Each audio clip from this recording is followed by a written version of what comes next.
Thanks for staying with us. Bill O'Reilly in a personal story segment tonight. Debate moderators Jim Lehrer, Gwen Ifill, and Tom Brokaw are all considered liberal people, at least in some quarters. And CBS correspondent Bob Schieffer, who will moderate the debate on Wednesday evening, may also lean left. Joining us now from Miami with a look at this and how the press is covering the election in the home stretch, Fox News analyst Bernie Goldberg. All right, look, I get a ton of mail about people with the moderators, and they're asking legitimate questions. You know, you get 4 people there. I think they're all liberals. Would you disagree with that? Oh, no, not at all. Okay, so they're all liberals. That's not the problem. You know them all.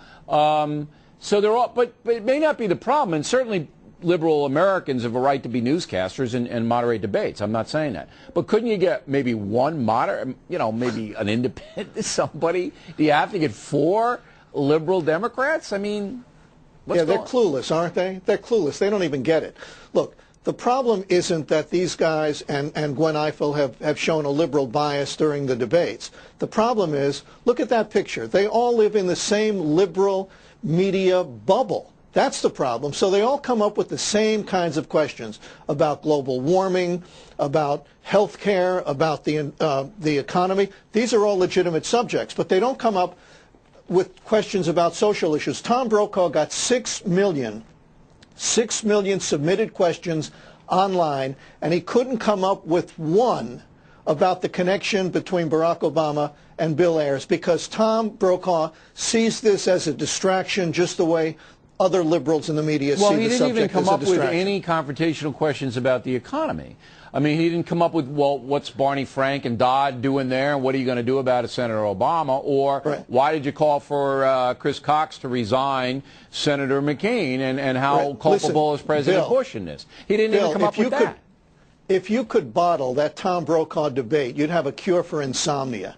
I mean, it was incredibly dull. I'll tell you who the best one was by far. Rick Warren, the California minister, who isn't living in the northeastern bubble at all. He was by far the best. At least he got some emotion into the thing and got out of the canned answers. Now you got Schieffer coming up Wednesday night, and Schieffer is a longtime CBS guy. You worked with him. He promises that he's going to rattle their cages. I guess he's got to be a little tougher, no?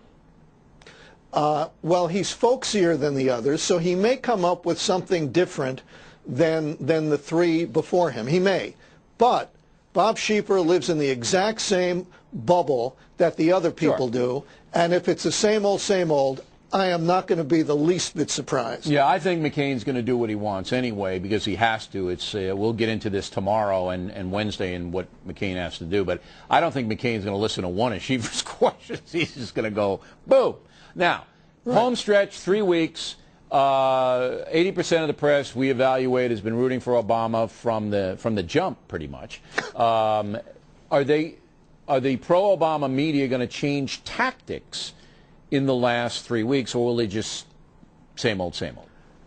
I think they're not going to change tactics. I think the so-called mainstream media has been on Team Obama from Jump Street, from the very beginning. Right. Look, Saturday Night Live, I mean, it took Saturday Night Live to make fun of the media and say, look how easy they're going on Obama versus Hillary Clinton. And the reason for that, I think, is that to liberals, whether they're inside or outside of the media, race trumps gender. And then when Obama went up against McCain, well, that was easy. They always side with the Democrat over the Republican. But let's just cut to the point here, Bill.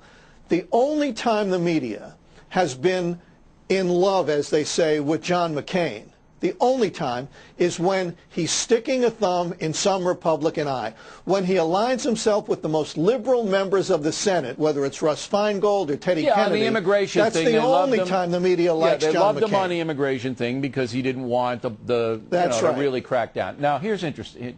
In my talking points memo, I made I think, valid point that you have the Daily Kos, and it doesn't get more vicious. Would you agree with that? I not only agree, but when I wrote a book, 100 People Screwing Up America, long before all this stuff, I had Marcos Menezes, the head of the Daily Kos, as one of the people screwing up America. Okay, so you've got that thing, and it's on display every day, and then all of the Democratic candidates except Biden, who couldn't work it into a schedule, he didn't object to them, they all go and pay their respects to their convention, and not a drop from the media, not a thing, don't say anything.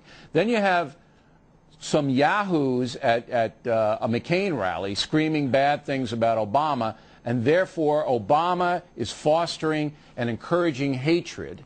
But the people who actually go and travel to a coast convention get a complete pass. Am I living in the twilight zone here, Bernie? No. It's an excellent point. And you know I don't blow smoke at you, Bill. It's an excellent point. And it is a perfect example of how corrupt the media has become.